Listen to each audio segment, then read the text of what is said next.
Bonjour les amis, nous sommes sur le site archéologique de Tsibil Chaltun et on est allé au cénote Shlaka qui est juste à côté. Et je suis en compagnie de mon ami Yvette.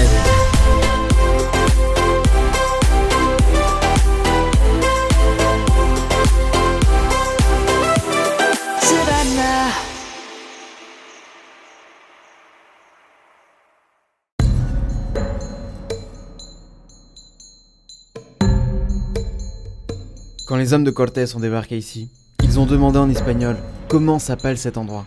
Les Mayas leur ont à chaque fois donné la même réponse, au Yucatan. Dans leur langue, cela signifie « je ne vous comprends pas ».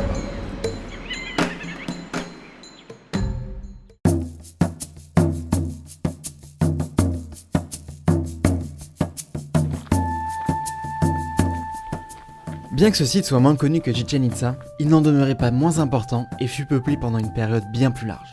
À titre de comparaison, on estime la fondation de Tsibil Chaltun à 500 ans avant Jésus-Christ.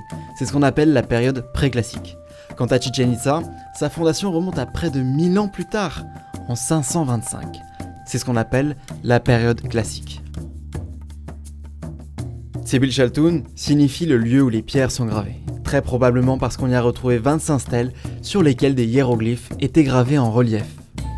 La visite commence par le musée de la civilisation maya qui réunit toute l'histoire du peuple depuis près de 3000 ans. Il est composé de 4 zones qui se succèdent. D'abord, la pergola des monolithes. Ensuite vient la salle archéologique maya qui expose de nombreuses pièces retrouvées dans le Yucatan et ses états voisins.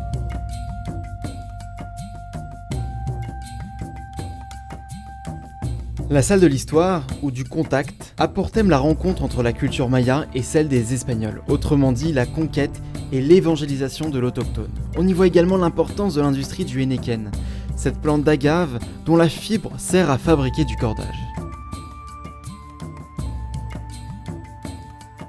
Enfin, le musée se termine comme une invitation à la vie maya.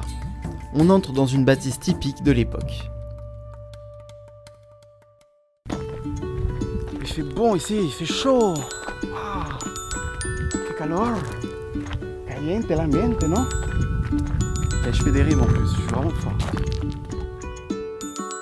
Le monument le plus connu et le plus beau du site est sans doute le temple des 7 poupées, en référence à l'offrande retrouvée à l'intérieur, les 7 statuettes d'argile. Il est aussi appelé temple du soleil car pendant l'équinoxe de printemps, les rayons du soleil entrent directement à travers ses portes d'est en ouest. Sur le long chemin blanc, ou Sac-B, menant à la place centrale, se trouve posé sur une plateforme un cadran solaire. Saluda, manda saludos a París, a Francia. Hola. Dis saludos. Hola. Oh, vale, dis donc, elle est vraiment de bonne humeur, hein. A ver, muéstranos cómo te estás subiendo a una pirámide. Eso. No, qué flojera. Así no se sube. ¿Cómo se sube? ¿Cómo se sube? Mira, así se sube. Empiezas ahí, es como las pistas de esquí. Te vas así subiendo, así. Y uno se cansa menos. ¿En serio? Sí. Inténtalo. No, vas a ver que no.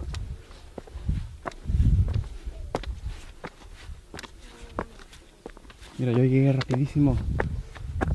Ni en cuenta.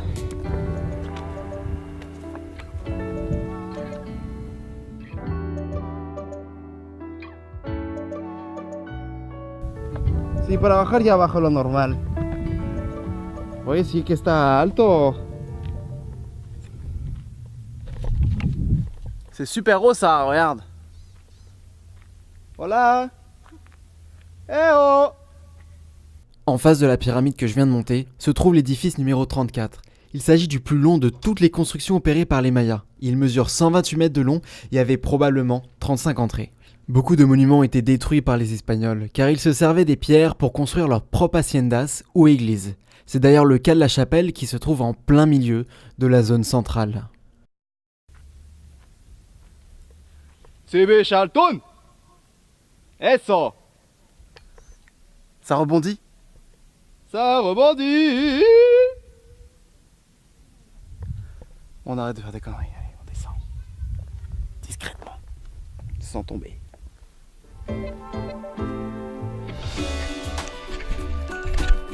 C'est autour du cénote que les premiers habitants s'installèrent. Ils leur assuraient l'approvisionnement nécessaire en eau. C'est l'un des rares cénotes situés en plein milieu d'un site archéologique où la baignade est autorisée. Sous les 35 degrés, c'est un passage obligé. L'eau y est cristalline et ses nénuphars rappellent de fameuses œuvres impressionnistes. Sa profondeur, 43 mètres, soit aussi grande que la cathédrale de Mérida.